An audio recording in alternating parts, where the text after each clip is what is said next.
Well, first of all, the first evaluation images came in the middle of the night, but the team all came in and we gathered and we evaluated whether the camera was working well enough for us to proceed on with the alignment.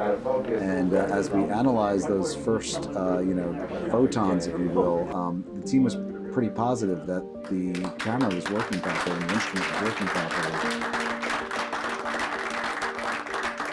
So we picked a star that was very bright and didn't have any stars near it that would contaminate the image.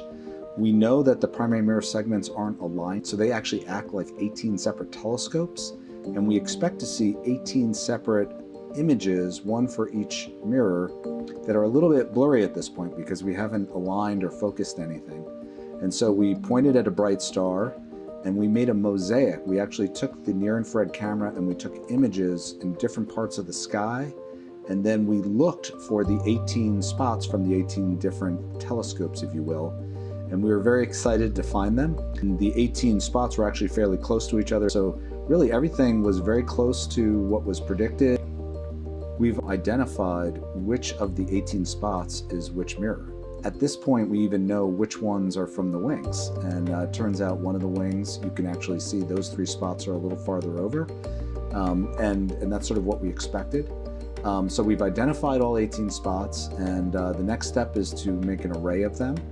And then we're ready to start what we call global alignment, which is when each of those 18 spots will start to be aligned and focused. And that's sort of the last step before we take those 18 spots and put them on top of each other to start forming a single star going through the 18 separate telescopes. That's the work that will be starting soon.